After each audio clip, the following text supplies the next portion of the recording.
Presenting Benny Goodman and his music. Evening, everybody. Got to bring back the old music tonight. I'm gonna get a ding for it, but it's all right. Evening, Chris. Hey, Gene.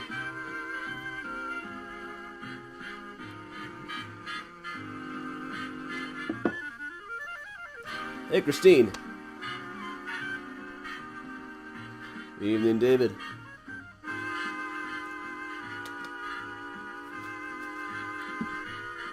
Hey, Kurt.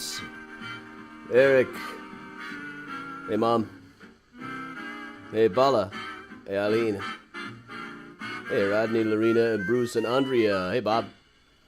And Don. Hey, Gary. Hey, Joanne, and Amy. Who purveys assorted rhythms, all danceable, in the urban room of the Congress Hotel in Chicago. And first of all, hey, Susan. Hey, Jeff, Cindy, Debbie. Blue Skies. Hey, John. Hey, Betsy. Hey, Yvette. Hey, Diana. Hey, Jay. Hey, MJ. Hi, Jerry, Luann, Ava, Christine, MJ. A couple of you think I got twice there. That's all right. Ba-da-ba-ba. Ba-ba-da-ba. Closing down the mail program here. Hey, up there in Three Oaks. Hey, Ann, Maureen, and Jeff. Hey, Rodney, hey, Joanne. Yeah, I'm putting the Benny back on. I'll get dinged for it, but it's not like I make revenue off of the actual videos. It all comes from the donations and the Patreon, so. Oh, hey, Priya. Priya's playing with some toys over to the side of me here. Hey, Kathleen. Hey, Ing. Hey, Lynn. Hey, Bridget. Hey, Debbie. Debbie, sorry to hear that.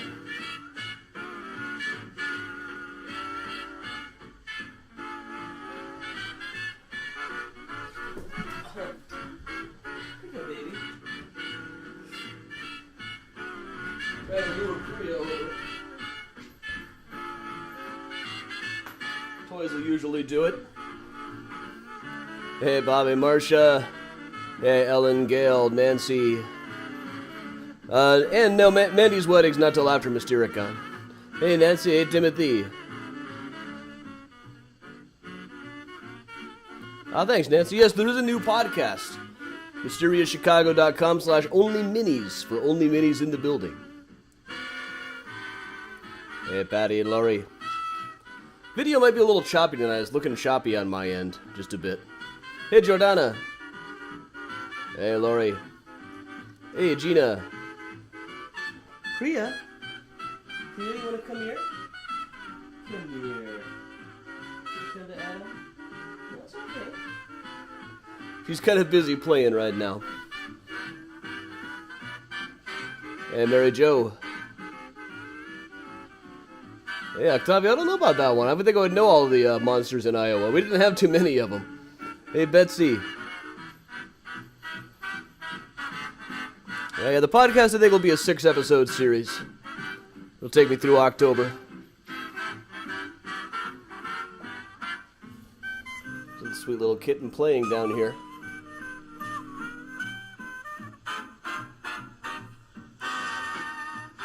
Hey, Christine. Hey, Angie.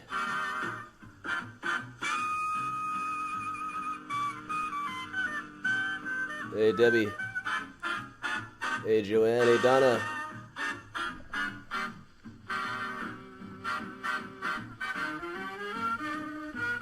Priya? Oh. Wanna come here, Priya? Yeah, you're too busy to come here.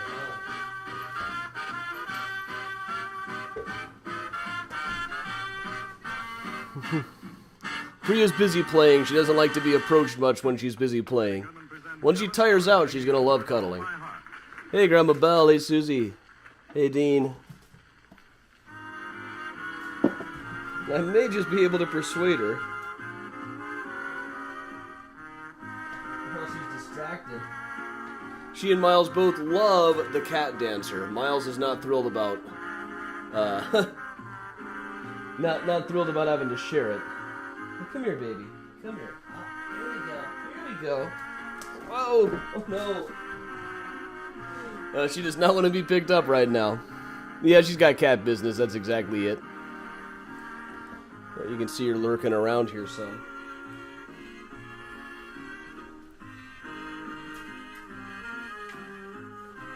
Hey, Robert. Hey, Jerry. Hey, Lee. Hey, Dina.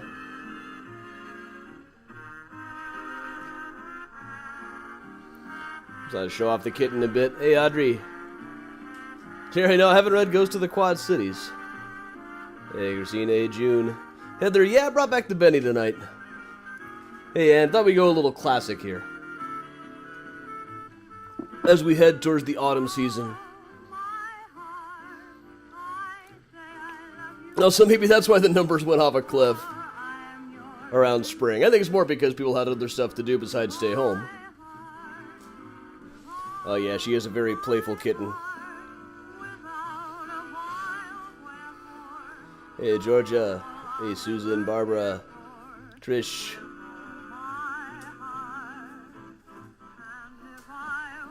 Hey, Christy. Silly girl. Hey, Ann.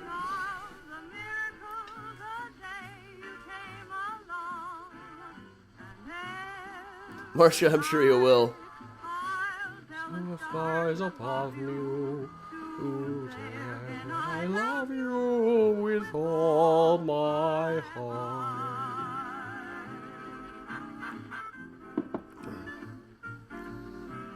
Hey, Judy.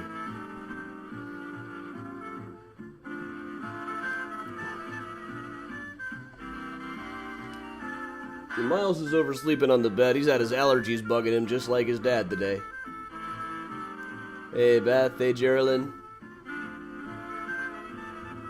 Yeah. Timberly, sorry to hear that.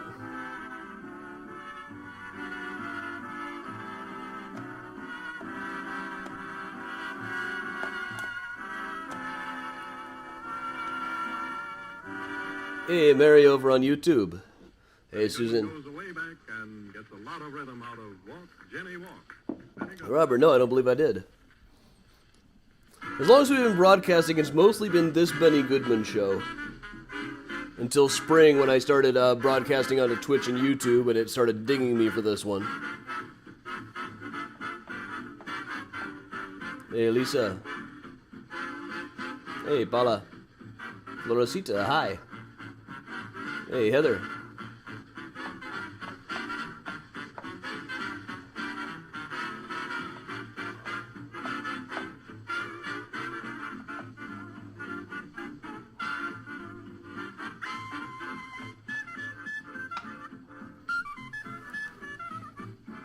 Hey, Katie.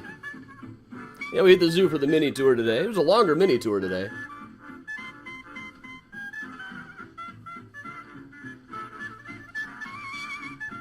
Priya, where'd you go, baby? If you look carefully, you can see Priya under the couch.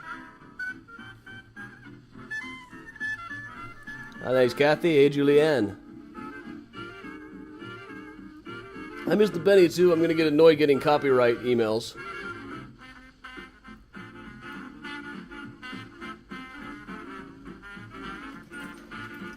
But somebody claims to have the publishing rights on one of the songs.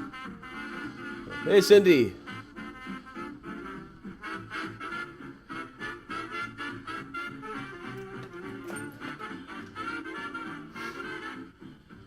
Hey, Janice. Yeah, these cats have been waking me up middle of the night. I'm a little sleepy lately. Megan, that's awesome. Hey, Kyle. Like, she's interested in being on the camera. She loves to be picked up and held, just not when she's busy doing other stuff.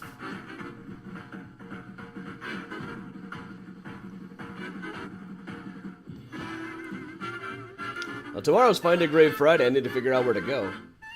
Probably somewhere close by. I want to make sure I'm back in time for Aiden's virtual Chicago Film Class at Columbia to start. since I wrote the textbook and all. In the same vein, Just in case he wants to call me in, just no big deal. But, Aiden and Mona. Give it a couple of minutes for people to log on.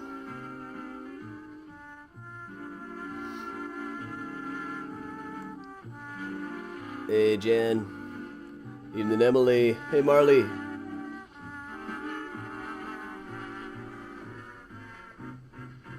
Oh, yeah, she does have a lot of things to do. Very important cat stuff. Like playing with banana toy.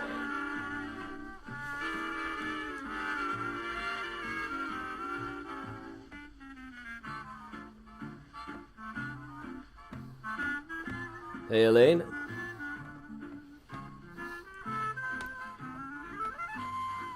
Greetings, Lynn. Hey, Jenna. Morell's Inlet. What a name.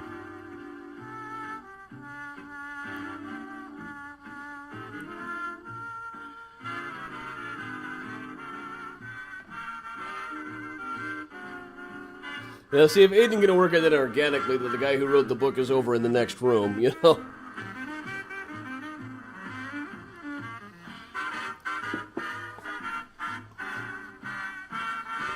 At the same time, I'm not trying to butt into the class or anything.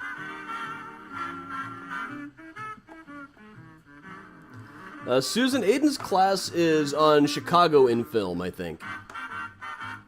We'll give Benny another minute or so here while people are still logging in.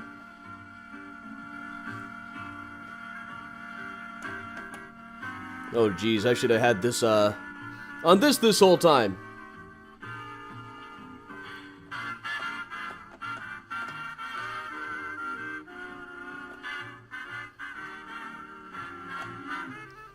Oh yeah, introducing myself as the author of the book by mooning the whole class is exactly the kind of thing I would do. Katie, this one's, it's kind of hybrid. Some weeks it's online, some weeks it's not. Hey, Ashley, hey, Deb. All I know is I can't keep track.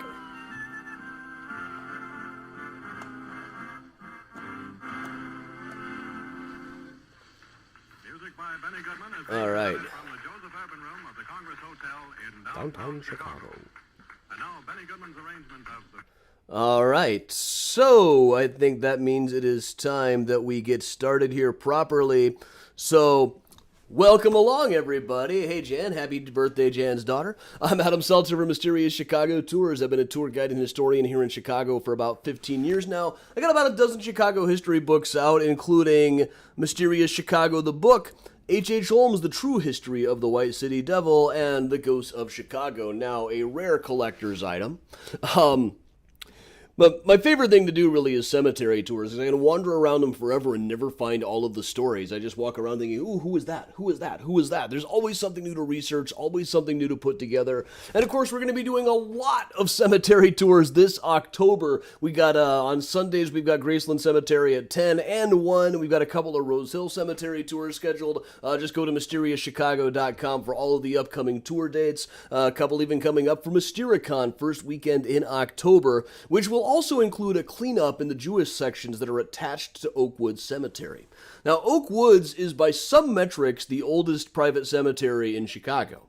I say by some metrics is because it had the paperwork done before either Graceland or Rose Hill Cemetery was started, but burials didn't start until way later, into the late 1860s, about a decade after Graceland and Rose Hill began. So it's one of those certain point of view kind of things.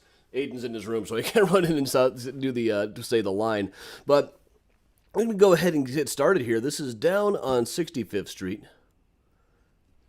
When you first come into Oakwood Cemetery, the first thing you see is this rather cool relic of the Great Chicago Fire.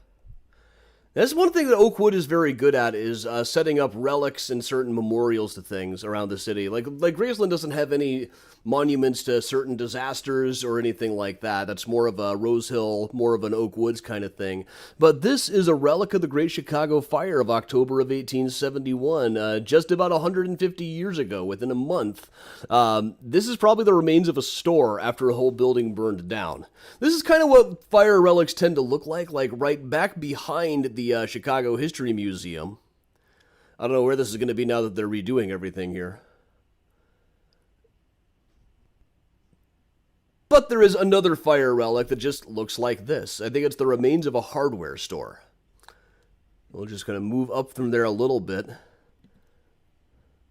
I always loved the fact that one of the pretend street names within the cemetery is Sunset Boulevard. Are we all ready for our close-ups, Mr. DeMille? I'm ready for my close-up. Let's move on around here. Now, well, one thing is when you go in, the first thing you see is these signs saying no loud music, no dogs allowed, no alcohol, no illegal substances, no barbecuing.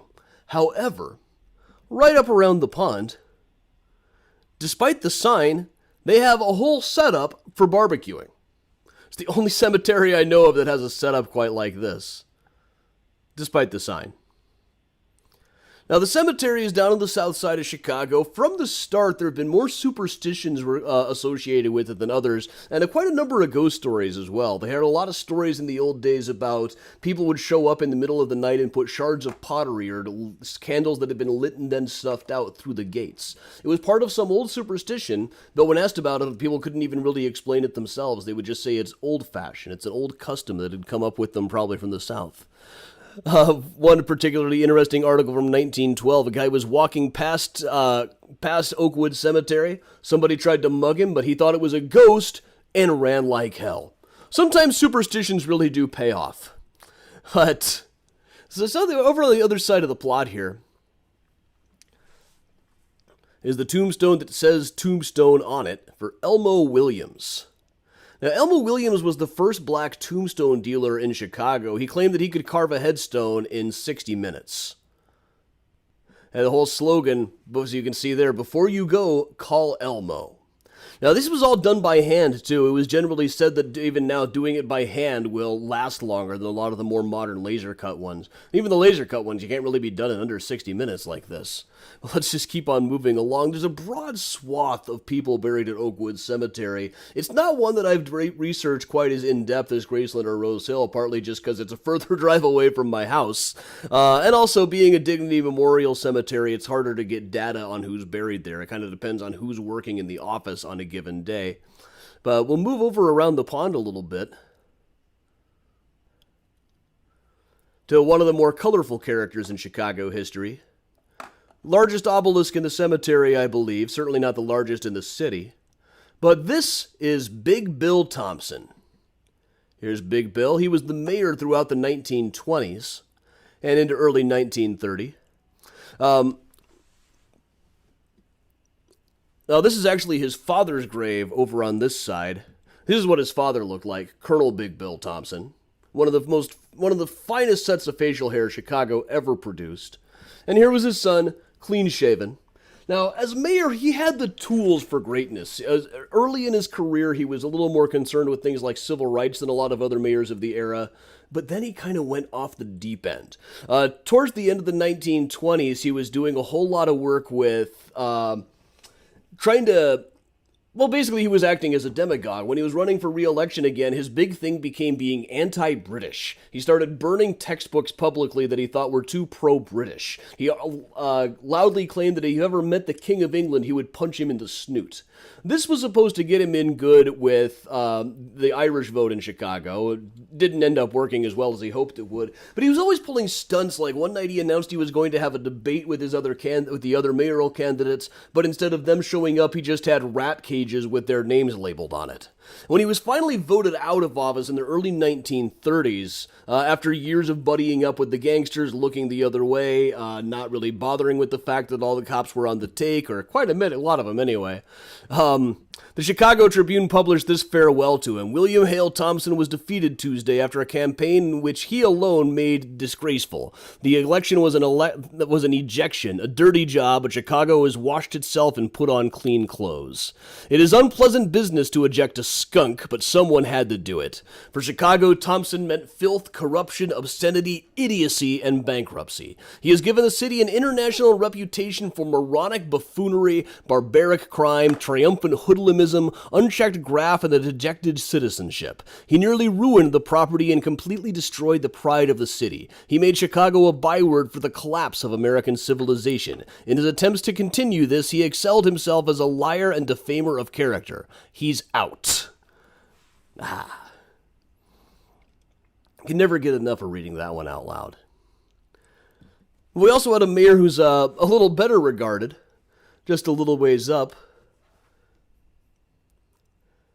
And this was Harold Washington, our first black mayor in the 1980s, and he worked to try to clean up Chicago's image, which was still suffering from the days of Big Bill. Part of his campaign was, he said, when people around the world found out you were from Chicago, they used to say, Al Capone, bang, bang. Now they say, how's Harold? One thing I will criticize him for is he didn't support our efforts to have the 1992 World's Fair. Of course, we famously had the 1893 and 1933 fairs, but we had gotten approval to do one in 1992 as well. But throughout the 1980s, it just didn't have the support of the city, and the whole thing ended up falling apart. But nearby the same place where the two mayors are, you can see Big Bill in the background here, is this monument to a guy named Calvin DeWolf. Now, Calvin DeWolf was part of the abolitionist lawyers in the city back in the 1850s and 1860s. It was a very tight-knit group. He wasn't one of the more prominent ones. He features mainly in a story from 1860. A woman named Eliza Grayson had escaped from slavery in Nebraska. She got to Chicago, but was told a few of the wrong people about what her situation was. They called Stephen Knuckles, her enslaver, over from Nebraska. DeWolf acted quickly, found out what was going on, arranged to have both Eliza Grayson, the refugee slave, and Stephen Knuckles arrested, but then put in separate cells, which eventually allowed Eliza to escape. We don't really know what happened to her after that. We know Stephen Knuckles has a park named after himself over in Nebraska to this day. But just on the other side of the park is a guy who was sometimes referred to as the president of the Underground Railroad, which was not a real position, but he was just that deeply involved in it. If you look in the background here, you can also see just a little bit of Jesse Bartlett Davis, who I took over an hour trying to find on Find a Grave Friday last week. But this small marker for Charles Volney Dyer. Now, Charles Volney Dyer is one of those guys I sometimes described as like a Forrest Gump type character in Chicago history. He came here as a surgeon. When John Stone, the first murderer executed in Chicago, was hanged in 1840, the body was turned over to Dr. Dyer to dissect. He is also the one witness we know of in Chicago's lone vampire case. There was a thing back in the old days when people were dying of tuberculosis and the whole family started dying of tuberculosis. There was kind of this pseudo-scientific belief.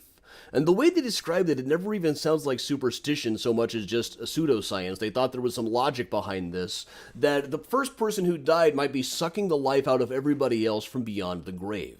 So now and then they would dig up the body and set fire to the heart and lungs. Sometimes they would have the rest of the family who was getting sick eat the heart and the lungs to try to prevent the spread of what they called consumption. It's more of a New England thing. It's known to have happened once in Chicago, and the only reason we know about it is Charles Volney Dyer told the story to a friend of his. Now, he was on the board at Rose Hill Cemetery.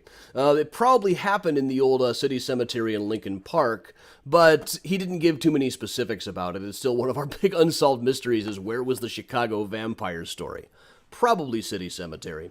But he stopped working as a doctor early on, partly to focus on real estate, and partly to focus on his efforts in the Underground Railroad, of which he was sometimes referred to as the president. The story I like telling most is the time that he was helping a guy to escape, and some slave catchers from down south came and captured the guy back. They brought him to the Mansion House Hotel on Lake Street. Some people came into Dyer while he was having breakfast and say, Sir, they've come down, they've captured that guy. So he got up from breakfast, went to the Mansion House a couple of blocks from his office, figured out which room they were in, busted in with his cane, and they said, Sir, you are interfering with our domestic institutions. To which Dyer held up his cane and said, well, you are interfering with my breakfast, and busted it over the guy's head, managed to make a break with the guy he was helping to escape. People later presented him with a fresh new cane to replace the one he had broken. The new one is now hidden in the collection of the Chicago History Museum. Now, I really hope that story is true. It was reported very early on after it happened and was retold for years. The cane story was really pretty famous at one point. The whole action hero line, you are interfering with my breakfast, is almost too good to be true. But I really do hope that it is true. And just down the road from him a little ways, I walked past this so many times that really hot day 2 weeks ago, is the mausoleum of Roland Burris and his wife. He's probably best known for being the guy that was appointed to take over Barack Obama's vacated seat by Blagojevich in that what turned out to be a really big scandal for him. You know, it's golden. Roland Burris. Now, over the throughout his mausoleum, there are things such as Trailblazer, first African American to become Illinois Attorney General, Illinois State Comptroller. He hasn't added the appointed senator yet. However, there's still time. Roland Burris is in fact still alive. He has created this for himself long pre-need. It was here about over a decade ago. And personally, I think that's fantastic. I mean, if you want your mausoleum, you want your monument to say something about you and to have any control over that, you want to do it before it's too late. But he kind of gets it kind of gets overshadowed by the fact that right next to him, right across the way and leaning up against the pond, is a much better known individual, Jesse Owens, the Olympic champion of 1936, at which he won 4 gold medals at the Games in Berlin, which Hitler had specifically intended to use as a showcase for the Aryan race. Then here comes Jesse Owens kicking their butts. Here's a quick clip of it. After the fanfares of the Olympic opening comes the most amazing performance by America's black streak Jesse Owens in the 100 meters. The world's most superb Look at that. Look how far ahead of everybody else he is there. The final and equals the world's record time. This and his later victory in the long jump may well be the ended up winning 4 gold medals. But then he said, you know, when I got back to my native country after all those stories about Hitler, I couldn't ride in the front of the bus. There was a big deal made about the fact that Hitler didn't shake his hand at the games, but he also mentioned, you know, Roosevelt didn't invite me to the White House either. Eventually, Gerald Ford gave him a Medal of Honor years later. He gave him the Medal of Freedom. George H.W. Bush gave him the Medal of Honor posthumously. Now, he died in 1980 after years and years of being a pack-a-day smoker. He died at the age of 66. And so that's one of the most badass things anybody ever did, was win 4 medals right in front of Hitler like that. Move on to the edge here. Now, this one I got kind of curious about. This seemed like the kind of story I ought to know. This shared monument here that says victims of the grain elevator explosion, which occurred in South Chicago in 1939. In 1939, there was this grain elevator over about 102nd Street in the Calumet River. Now, grain elevators at the time were incredibly dangerous places. I imagine they probably still are. But there would be these microscopic dust particles that would be too small to see, but they weren't too small to be flammable. And they would pack in very, very densely, so just the smallest spark inside of one of these places would be disastrous. And that's what happened here in 1939. There were at least 8 people killed and a dozen firefighters injured for it. It was the worst, it was the 10th explosion in 18 years, but none of the others have been quite as deadly as this one. Across the country, grain elevator explosions had killed about 30 people a year on average. This just happened to be the worst individual one. And by the time the fire department arrived, the grain elevator was burning so hot that every time the firefighters tried to spray water on it, the water would just evaporate immediately. So all they could really do was wait for it to burn out. In this case, we've got a couple of pictures of the victims here. This is Louis Kohlberg and Henry Creel, who were killed in the explosion. Now, their bodies could not be individually identified from the rubble, as everything was so badly destroyed, so they were put here in a group grave. Now, one interesting thing is, if you look back behind this, you can see just a bit of a Citgo station. And if you look at the Citgo station, that's approximately the location where there was a building called the Granada Cafe back in the 1930s. Now, the Granada Cafe broadcast what was said to be the first radio murder, and it appears as though my video is frozen here. I will try to fix that right away. Did that do it? Okay. Looks like I'm back. The first radio murder. A band was playing at the Granada Cafe when there happened to be a mob murder right in the middle of it. A couple of mobsters came in and shot Stubby McGovern and Gunner McFadden. Try saying that 5 times fast. Stubby McGovern and Gunner McFadden. I couldn't even do it the once right there. But while 200 people danced, the mobsters just came in and shot a couple of their own right in the middle of the show King for a Day. And the whole thing was being broadcast by WBBM. At least, supposedly it was. The next day, the reports were that they hadn't actually been broadcasting at the time when it happened, but the radio station was just overwhelmed with calls and telegrams from people who swore that they had heard the murder happen live on the air in the middle of the music. We can probably imagine how it could have just been a drum beat or something like that. As far as we know, it wasn't actually broadcast, but I don't think anybody's ever found a recording of it. It would be really fascinating if somebody could. It's not for lack of looking on my part. But like many Chicago cemeteries, we do have a bit of a gangster presence here at Oakwoods. Perhaps most famously is the first really, really notable mob death in Chicago. The first one that would really make the history books. Because it was the beginning of the real gangster era, 1920, right after Prohibition kicked in, Big Jim Colosimo ran Colosimo's Cafe and most of the vice operations in Chicago. Told everybody he had just divorced his first wife, Victoria, to marry Dale Winter, a chorus girl in the cafe, and was trying to clean up his act a little bit. He's got everybody together and said, okay, boys, we're going to clean things up a bit here. We're still going to have the brothels and the gambling and stuff, but I don't think we should get involved in this bootleg liquor stuff. I'm trying to straighten up and fly right. And for deciding that, he was shortly thereafter shot to death at his cafe by assailants unknown. The general consensus among gangster historians is that the killer was Frankie Yale, Al Capone's old mentor who was brought in from New York to do the hit. Now, it kind of makes sense that they would bring in somebody from out of town who wouldn't be recognized, but at the same time, I just don't feel like Frankie Yale would have been willing to travel out of town to do a shot like this for himself. He should have been above that kind of job at that point. But it does seem to be the consensus. But here's the thing I always like to point out is he was buried in a giant bronze casket. It was one of the first really big gangster funerals in Chicago. And apparently somebody got it in their heads that bronze casket would fetch a pretty penny down at the scrapyard. So they tried to break in a while ago. Didn't get too far, but because they did, we can see right into it right now. Try to get it focused. And you can see that it says that he died in 1919. Which is kind of funny because he died in 1920. This much is not under dispute. We've got all the newspaper articles from when he died. We've got the death certificate and everything. It was definitely 1920. I always just kind of imagine the guy carving the tombstone. Tick, tick, tick, tick. Oh, crap. Mr. Gladstone, I've done it again. But they had to figure, well, who's ever going to notice it? They're going to seal this thing up in a mausoleum and nobody's going to see. But here we are, just over 101 years later, still laughing about it.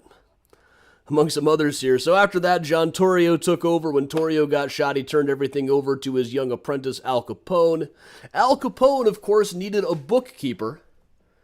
And after a low-level guy in the mob named Jake Guzik overheard a plot to assassinate Capone and ratted the perpetrators out, he became a really trusted advisor and bookkeeper. Jake Guzik, known as Greasy Thumb Guzik, because he was the one who did all the greasing of the rails. He was the fixer. He was the one who paid off the politicians and the cops. Now, you can see here he died in 1956 at the age of 69, which is very old for a gangster. The average life expectancy for a Chicago gangster was estimated to be about 30 in those days. Now, you also notice that he has got a Star of David on there, and there's a menorah for his wife.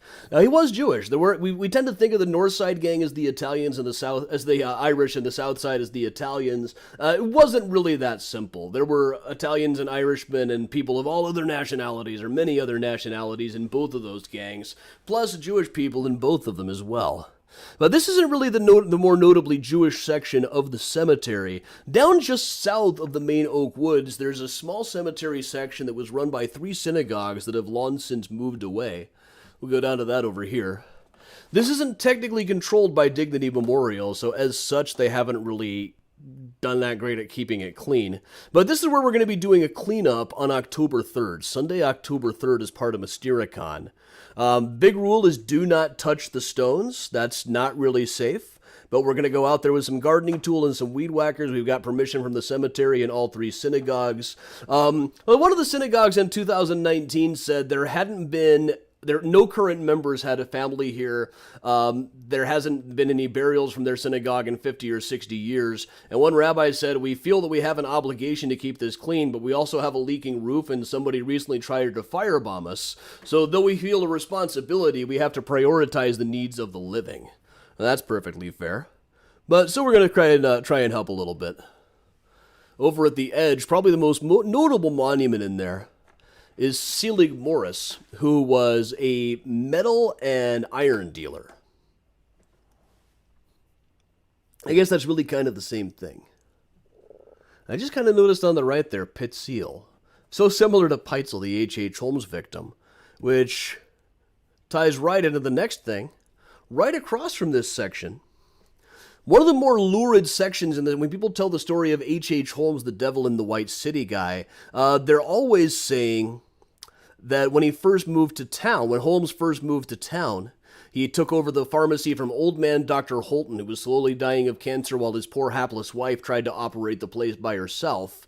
So she was only too happy to hire this energetic young go-getter H.H. Holmes. But then she and her husband disappeared. Holmes told everybody they had moved to California and were never seen again. But when I was doing the research for the H.H. Holmes book, one of the things I found was that Dr. Holton was not an old man at all. She was a young woman. Her husband William had a job on the railway, and we can see from this that they both lived well into the 20th century. I was very pleased to find this and get a selfie at their graves. I show this on just about every Holmes tour that I do. Now, one mystery regarding them, though, is why they didn't get asked about anything when Holmes was in the news all the time. A couple of people talked about Holmes having worked for the Holtons and having done a little bit of dishonest dealing when he bought the pharmacy from them, but nobody talked to them. They were interviewing anybody who had ever met Holmes for a while there, and they were still in the neighborhood at the time, but one clue is over on the left. This is their daughter Abby, who died just a few months before Holmes' investigation in Chicago started. So it might have been that they had gone off to mourn their daughter. In 1895, Holmes was comfortably long out of Chicago, so he's off the hook for that one anyway. Now, there's a couple other people like this. Dr. Robinson, who ran the drugstore in the famous Murder Castle building, is somewhere in the cemetery. I'm not sure where. And also, there is an unmarked grave for Marie Hawk, the last victim of Johann Hawk, a serial killer from the early 20th century who would marry a woman, take their money, and run all in the space of about a week. And about a third of the time also killed them. His last victim in Chicago was Marie Walker Hawk. He poisoned her with arsenic, then married her sister, took her money and ran without killing her. So Marie was disinterred from someplace here in Oakwood Cemetery to be tested, found out that there was an awful lot of arsenic in her body. Now, Johann thought he was going to get away with that because there was arsenic in embalming fluid. Typically, as soon as the undertaker stepped into a room, you couldn't get a conviction for arsenic poisoning. But he hadn't been following the advances in the embalming arts and sciences quite well enough. So, it turned out they hadn't used arsenic in that embalming fluid, and he was eventually hanged. He was buried out at Dunning Cemetery initially, but appears to have been moved to River Forest now. Still working on exactly where in River Forest. We'll move over from there just a little ways. And off in the distance, you can see this large mound. And this is known as the Confederate Mound. Up where Lincoln Park is, up about 30 blocks north of here, was Camp Douglas. Camp Douglas was our Civil War prison camp. That's the subject of a whole other virtual tour around here. When soldiers died there, about 3,000 to 5,000 of them died. Most of them were buried in the Old City Cemetery in Lincoln Park. They were all supposed to be moved down over to here, in what is sometimes said to be the largest mass grave in the United States. But in front of it, I've always loved neo-Confederates like to call this thing the Ugly Stone. But this is a cenotaph, a monument to someone not buried here. It's a memorial to Southern abolitionists. This is a cenotaph to those unknown heroic men, once resident in the southern states, martyrs for human freedom, who at the breaking out of the Civil War refused to be traitors to the Union, who without moral or material support stood alone among the ruthless enemies, and after unspeakable suffering either died at their post of duty, or abandoning their home and possessions sought refuge. Now, it's worth pointing out just what was going on in the South in the late 1850s, early 1860s. They were blaming abolitionists for everything. Texas had a terrible drought, wildfires caught on, and kids were staying home from school to help hang abolitionists over this. As I said, neo-Confederates really hate this thing. You know what? I don't care what neo-Confederates think. They've had a pretty bad week this week with losing their big Robert E. Lee statue in Richmond. Here he is in two pieces just like Darth Maul. Hey, you know what Robert E. Lee puts in his coffee? Half and half. Y'all know I always think it's a good day to tell Robert E. Lee what I think of him. Jeff Davis while I'm at it. We'll move up here a little bit. Those, of course, are the leaders of the Confederacy. Most of the people who were buried out in here would have been just kids who got drafted. If you look at the kind of stuff they've been having shoved down their throats their entire lives, they had been manipulated, lied to, and then probably drafted for years. So I tend to be fairly soft on the soldiers themselves, but anybody who was an officer, Lee, or president of the Confederacy, to hell with them. And interestingly, inside of it here, we'll spin around from it a bit, is the rather elegant mausoleum that actually would have a view of it, to the extent that one has a view from one's mausoleum. But this is John H. Johnson. Now, John H. Johnson was the founder of Ebony and Jet magazine, first black man to appear in the Forbes 400. Born in Arkansas in 1926, when he was just a little kid, his parents took him to Chicago to see the 1933 World's Fair, and they thought, wow, there's a lot more opportunities here than there are back down in Arkansas. So they were so impressed with the fair that they actually moved here. He ended up going to high school with Red Fox and Nat King Cole. Then in the 1950s, he launched Ebony and Jet. In 1955, they did probably the thing that he would consider his most heroic effort was Emmett Till. A young Chicago man was murdered down in the South after allegedly whistling at a woman. He was killed by a couple of guys who pretty well admitted that they did it, but a jury found them innocent anyway, and the state couldn't step in because lynching was not a federal crime. Still is not, thanks entirely to one senator who blocked votes on it, Rand Paul. But he ran a picture of Emmett Till in his open casket coffin. And he had been absolutely mutilated. It was just went to show people just how bad things were down in the South. Some people were just kind of brushing it off. Him publishing that picture really forced people to see it in the face. And of course, anti-lynching legislation has been going on since well before Emmett Till time into now. In fact, one of the most famous anti-lynching advocates is also here at the cemetery. I've been around to it a second. I'm horribly nasal today. Allergies are just kicking my butt. But this is Ida B. Wells, now the namesake of a street in Chicago. Ida B. Wells, Crusader for Justice. Now, she came to Chicago initially in 1893 to protest the World's Fair. Now, the World's Fair had representatives from like every major group. Every state had delegates appointed. When they realized they hadn't appointed delegates from Alaska, which was decades away from being a state, they immediately got on it. But they didn't have any black delegates. That didn't really seem to be a concern for them. Eventually, Frederick Douglass got involved by officially representing the government of Haiti at the Haiti Pavilion inside of the fair.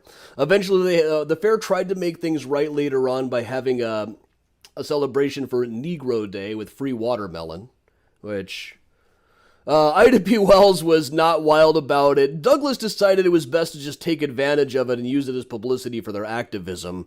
But one thing that neither of them ever commented on, but that comes up constantly now, is that the most notable black presence at the fair was actually a woman pretending to be a former slave. And there was a woman by the name of Nancy Green at one of the Applied Industries regions. She was playing the role of Aunt Jemima and passing out silver dollar pancakes to people. Now, after her death, and really right after the fair, the Aunt Jemima company started making a big deal about Nancy Green, telling stories that frankly were essentially fairy tales about how well they treated her, how she was the hit of the World's Fair. That doesn't really hold up to research. She attracted some notice as a member of the World's Fair. But this was the pavilion. It would look like a barrel. You could go in and she would give you a pancake. At the same time, they were also publishing a pamphlet, though, called The Life and History of Aunt Jemima. I've read it. It's horrible. It could be worse, but there are racial slurs all over it. They talk about how she gleefully served pancakes to all of the gallant heroes of the Confederacy. It's really pretty awful. Honestly, if they wanted to, there got to be a lot of talk about this last year when they decided to remove Aunt Jemima as an advertising slogan. Some people thought it was dishonoring the memory of Nancy Green, the actress who played her. I would think, why not call it Nancy Green's Pancakes? Except that Nancy Green herself was not like Aunt Jemima. She was very flashy and stylish. This is based on the one picture I think that exists of her. But I don't think she would really want to be remembered as just somebody who made pancakes for people. But still, I think she would have been a better image than the character that she portrayed. But while we're on the subject of the World's Fair, there's quite a bit of World's Fair related stuff over here. Like this is a marker to a guy by the name of Werner Kummel. He was an engineer who came to speak at the World's Fair. He was an authority on gas and waterworks. Besides just seeing belly dancers, people went to the fair to hear speeches by guys who were authorities on gas and waterworks. He had helped save Hamburg from a cholera wave a couple of years before, so he was all set to speak, but instead he died at his hotel. So other engineers who were at the fair pinched in to pay for a funeral and a burial here at Oakwood Cemetery, and really a very nice marker as well. And elsewhere, there's a marker for, well, in the middle of the fair, there was a cold storage building that caught fire. And this fire killed 12 firefighters plus a few civilians, some of whom could never be identified, while a crowd of 30,000 people watched. The thing, it was all made out of wood. Oh, there's a wood face painted over the smokestack, making it look more scenic, but it also made it all more flammable. So this is a monument to the Chicago firefighters who were killed at the World's Fair cold storage building. Let's move on from the fair a little bit and talk about baseball. We'll give them token jobs at the plant and have them play on our softball team. Honus Wagner, Cap Anson, Mordecai Three Finger Brown. Sir? What is it, Smithers? Cap Anson. No, wrong button there. Cap Anson, Chicago Cubs great, played first base mostly for the Cubs over a 26-year career from 1871 to the late 1890s. Fantastic monument to this guy. Problem is, dude was racist as hell. He refused to play even exhibition matches against black players, helped establish the color line that took half a century to break. Later on, he started a bunch of businesses like a bowling alley and his own baseball team, but ended up blowing all of his money. Ended up just doing vaudeville, where he would hit like papier-mâché baseballs into the crowd after pitches from his daughter. And speaking of that color line, not too far away from there is the stern visage of Kennesaw Mountain Landis. Now, when it came to light that several members of the 1919 Chicago White Sox might have taken money from gamblers to lose the World Series on purpose, they decided to have big hearings about that to save the integrity of baseball. They needed to appoint somebody as a commissioner whose authority over the game would be unquestioned, and that fell to Kennesaw Mountain Landis, who insisted that it be a lifetime position, so he would be absolutely above scrutiny and would never have to do anything to try to keep his job. So he was a judge in Chicago. He continued working as a judge in Chicago, really, I think, for the rest of his life. Interesting name, Kennesaw Mountain. His father had been a Civil War soldier who fought in the Battle of Kennesaw Mountain and named his son after it, even though it's misspelled. There's actually 2 N's in Kennesaw Mountain, only one in the guy's name. Now, it's a bit controversial the extent to which the color line staying in place was his fault. At the time, people asked, and he would say, well, any of these managers could hire a black ball player. I'm not the one standing in their way. But at the same time, he seems to have just been kind of neutral on the whole thing. He certainly didn't do too much to stop it. His face still appears on most valuable player trophies, but there's been some talk of changing that. Mike Schmidt, who won MVP 3 times, says he'd be glad to send his back to get different plaques on him. Though it's a slightly happier baseball story. Or at least one that I won't end up sneering at all. Not too far away from them is Double Duty Radcliffe. There's a guy by the name of Ted Radcliffe who was both a pitcher and a catcher. The newspaperman Damon Runyon said he was worth the price of 2 admissions to see. He started with the Chicago American Giants, a Negro League team, and ended with the Homestead Grays. Played exhibition games against Ty Cobb, who was really fairly well known for his racism, but at least would play exhibitions, unlike Cap Anson. Roomed with Jackie Robinson when he played for the Kansas City Monarchs, managed the American Giants in 1950, and ended up starting to hire white players. By then, the Negro Leagues were worried that all of their best talent was getting pulled out. But here's a picture of the Grays, and Radcliffe is third from the right in the front row. Right behind him is Josh Gibson, who currently holds the single season batting average record for hitting .441 in the 1940s. And here's him later on. Now, later on, he would throw out the occasional ceremonial pitch for like the Schaumburg team when he was 99, the AAA team. Then the White Sox got wind of the fact that he was still alive. When he was 100 years old, he threw out one pitch a year for the last couple of years of his life, which makes him, I believe, the oldest player to officially play in a Major League Baseball game. Let's just move on here. I still have that picture up.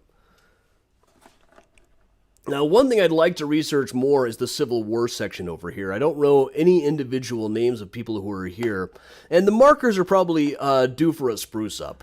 Like, if you've been to Rose Hill Cemetery, they've got really nice, crisp, new versions of the markers in the soldiers section, but a few years ago, they looked about like these ones over here. That's something I'd like to see fixed up. Pretty good Abraham Lincoln statue. We'll move over on the subject of the Civil War. There's a Medal of Honor winner here. It's a guy by the name of Captain David Ayers. He won a Medal of Honor for bravery in his actions in the Vicksburg campaign. Now, General Grant had organized a party to build a bridge across a moat to set up ladders at a Confederate fort. This was going to be such a dangerous job that he only allowed single men to volunteer, nobody married with kids. So about 150 people signed up for the job, and about half of them were killed. The rest got Medals of Honor. And incidentally, they didn't get close to getting the bridge built. They were running right up to the fort. It was really just going to be open season on shooting them from up in the parapets. A couple more quick ones to cover. This one I just got entranced by because it's such a cool grave. First, it's a neat looking statue. Then it's actually got the guy's face. I love that. That is Oscar Spindler, who was an inventor. He invented this kind of light fixture. This is from the patent paperwork. And the one I intend to use in the advertising for this. This is Kate Richardson. Absolutely gorgeous monument, not unlike a couple of them that are at Rose Hill. Now, not too much about Kate Richardson is known. She was the wife of a carpet dealer. That's about all that we've got. Orlo Richardson was her husband. He died in 1890 at the age of 40. But Kate came from Davenport.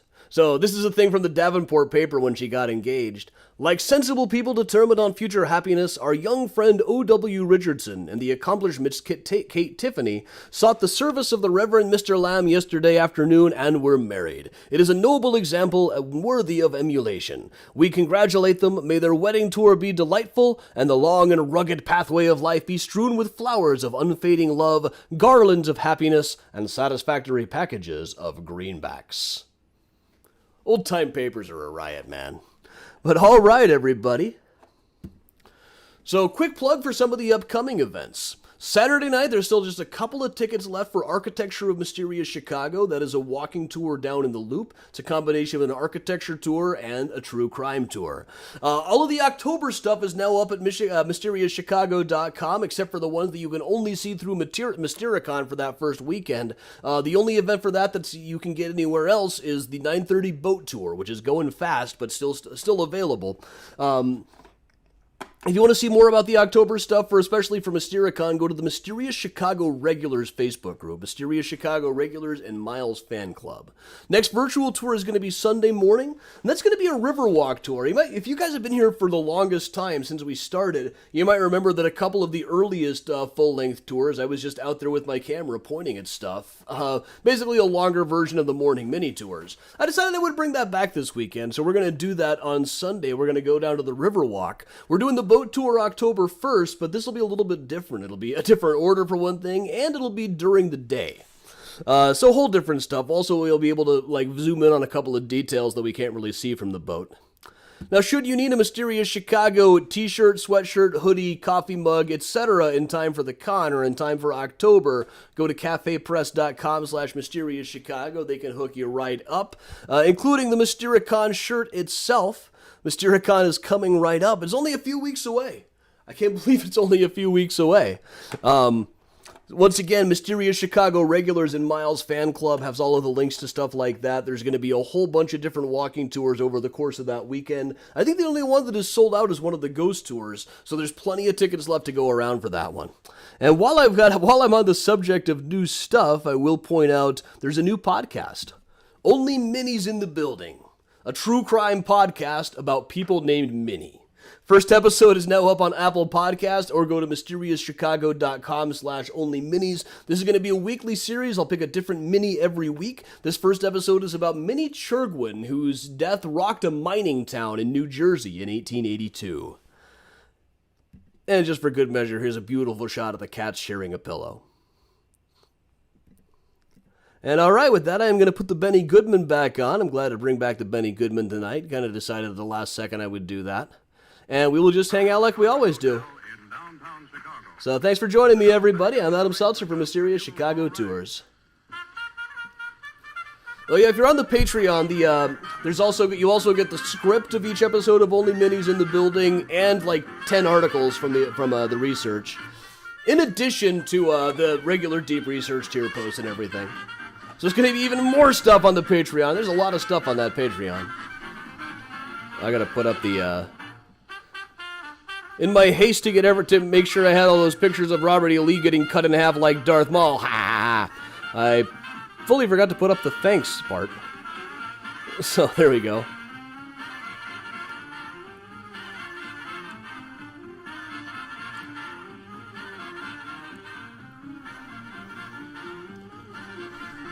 Thanks, Michelle.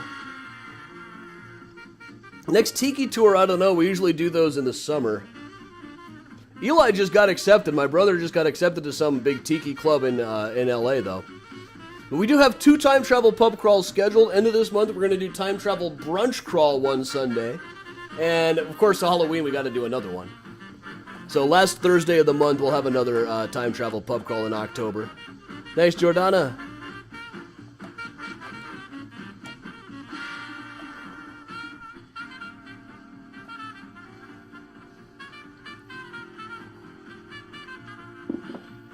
Oh, George, you would have thought John Philip Sousa was too modern, too. Maven over on Twitch. I've never done a full tour of Bohemian National, but occasionally we show things up.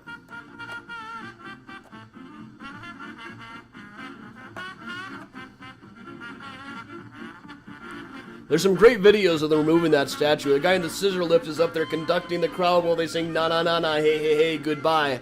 It's awesome.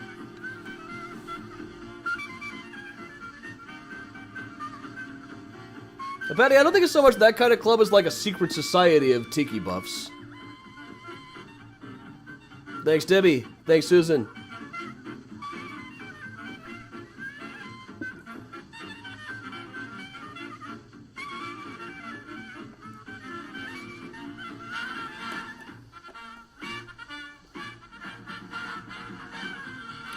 Lee, I don't have info to put up about the Graceland book yet. It's going to be, should be available in April. I expect to have pre-order info on it really soon, but I don't have it yet.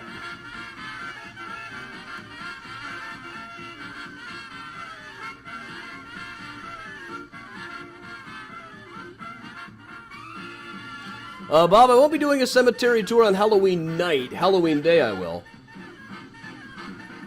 At night it's difficult to get access to these things. Aviva, there probably is, but they wouldn't let me in, so... And that would put rhythm in the feet of a wooden Indian.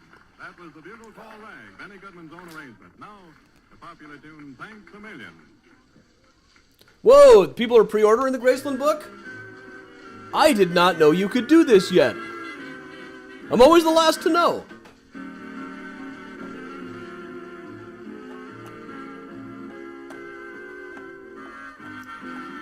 Okay, well, I don't have any information on it myself. I'll email the University of Illinois Press tomorrow.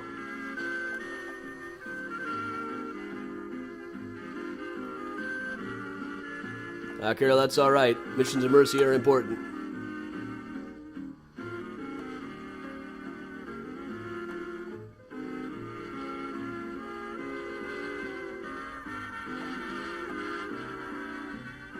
Yeah, I had no idea pre-order information was out. I've been bugging them about it. They should have told me.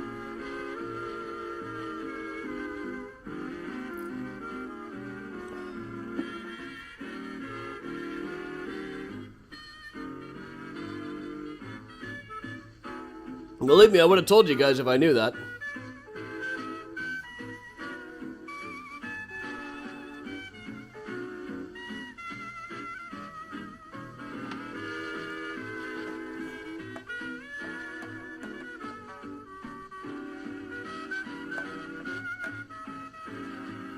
Susan, thanks for that.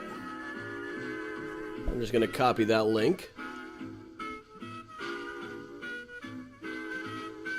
See, it'll let me go there. Yeah.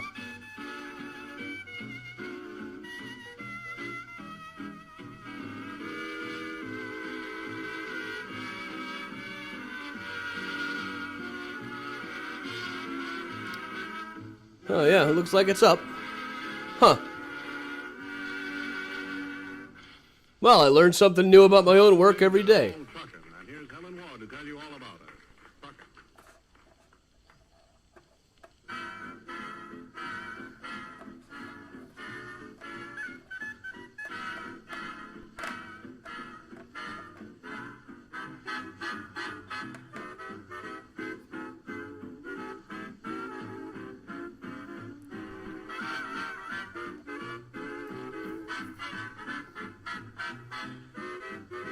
Thanks, Robert.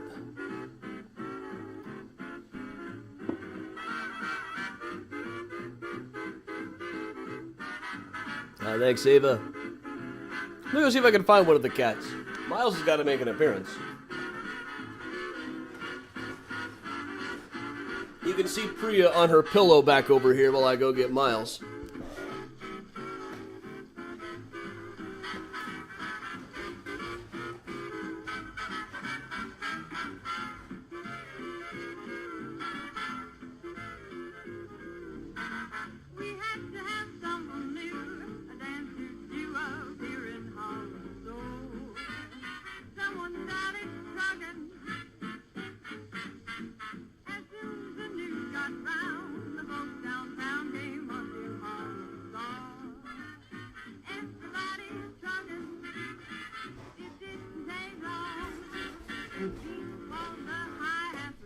Here's the guy. All over town.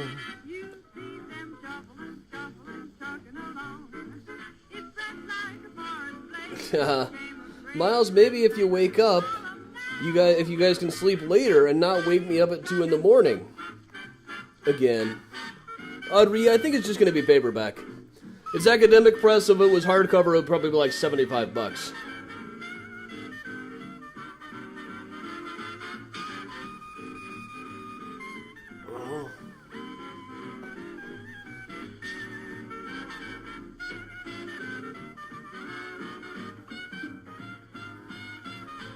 Gary, we got permission.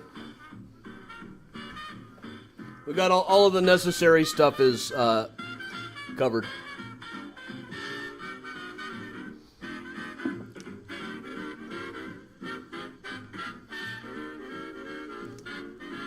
Octavio, yeah, I'm set up for a book signing at the Balmer House. I've only got so many copies to sell, but I do have some.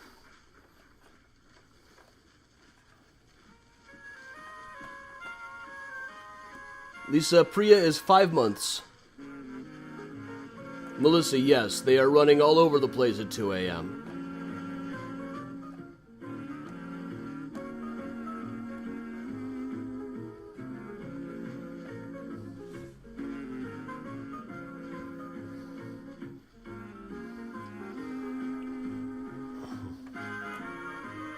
And that's their big playtime. If I get out the cat dancer now, they will both play some.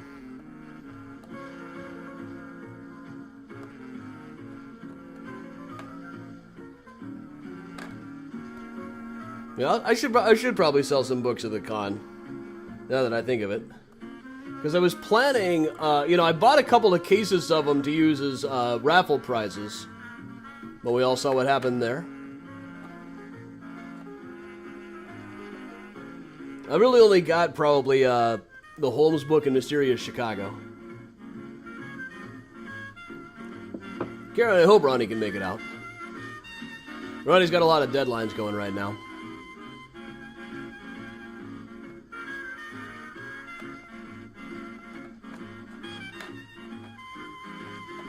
Oh, thank you, Nikki. She is a really cute cat. Good for you. Yeah. You don't have to be skittish. It's okay.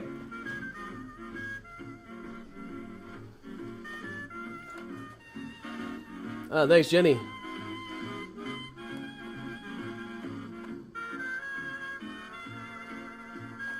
I probably have some Just Kill Me copies, too, come to think of it. A home base for the con is going to be at the Palmer House.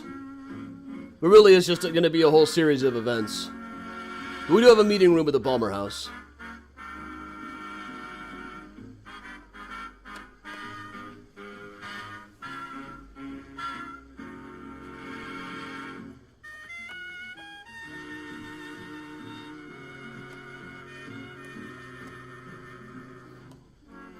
Audrey, I've been known to sign a Kindle now and then. Or a Kindle case. That's where most of my books reside now, too. I hardly ever buy anything in print anymore. Eeny, meeny, miny, mo, and we stay right in the urban room of the Congress Hotel in Chicago and dance some more to Benny Goodman and his orchestra and hear Helen Ward sing. Eeny, meeny, Thanks, miny, Lisa.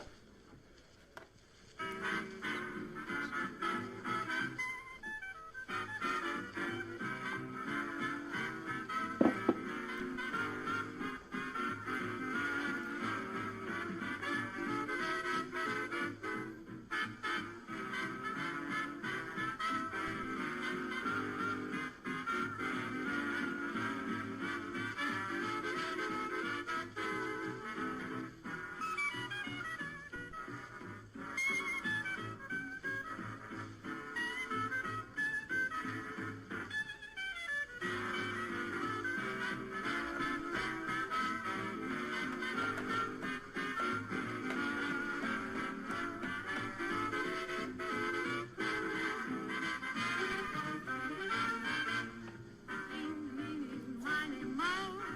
Catch a trouble by the toe.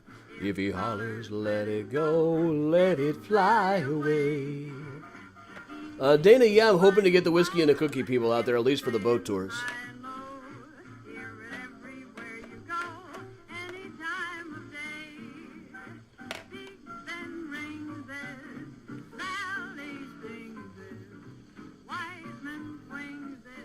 You know, I've never actually watched What We Do in the Shadows. I keep hearing it's funny. I know I should watch it. Among the things I'm enjoying right now, well, Ted Lasso, of course. Only Murders in the Building. I'm obviously enjoying that one.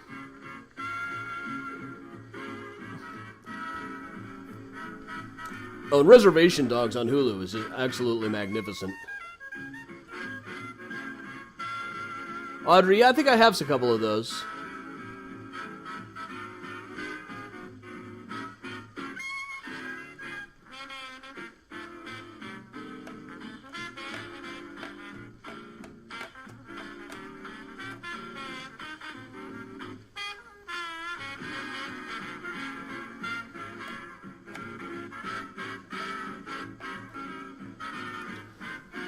Gary, like the ring a bell if you get buried alive thing, I've never seen that in person.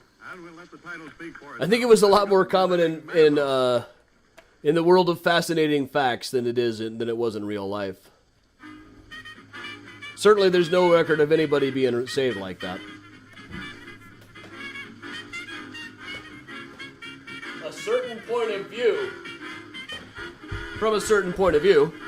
A certain point of view. And you'll find a great many of the fascinating facts we read about depend greatly on our point of view. Like whether ringing the bell to be rescued from being buried alive is what they meant by dead ringer or saved by the bell. You tend to hear both of those, neither of them are correct. Saved by the bell is probably a boxing thing. Dead ringer, there's a lot of different explanations, but I've never heard one that was convincing. when I first heard Saved by the Bell, I'd only heard it the show. Yeah. So I thought that it came from there. It was like, you know, a school thing. Oh, the teacher's ragging on the other Right. and then you can leave the classroom or something. That could have worked too. I imagine it was a boxing thing. You're about to lose the boxing match. That makes the most sense. Maybe wrestling. Well, considering the hold that boxing had on the national imagination at one point. It might be wrestling too, because I think that was bigger before boxing. And then nothing was bigger than boxing in the 19th century. When they invented movies, the first thing anybody thought was, we could record prize fights. It's also as half of what Billy Joel talks about and We Didn't Start the Fire is boxers. Oh yeah. Liston beats Palliston. Sugar Ray, Pan Moon John.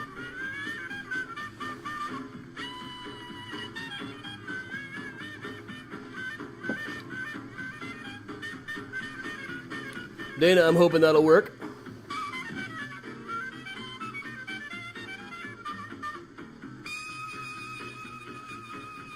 Gene, yes, he has. Yeah, Viva, I just saw that announced as well. But, you know, there's always something. And generally, the city absorbs large things like that very well.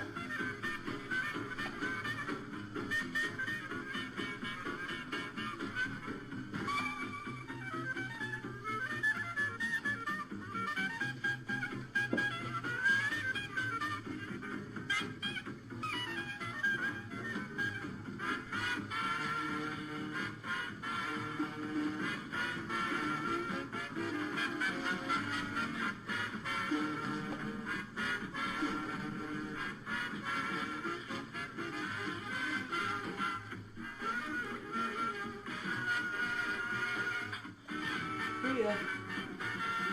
Priya, you want to come say hi to me? I know you do.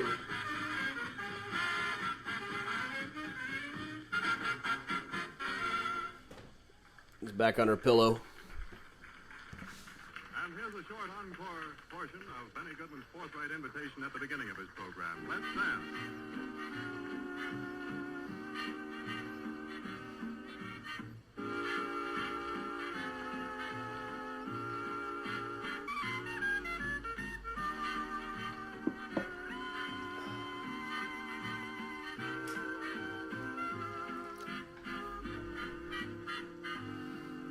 Thank you for the hair compliment. I feel like it's working today. You all saw that Blues Clues video, right? I was way too old for the show. I never really saw an episode. I knew that the guy left. But that video got me, man. We have been presenting the music of Benny Goodman and his orchestra from the Joseph Urban Room of the Congress Hotel on Michigan Avenue in Chicago. This is the National Broadcasting Company.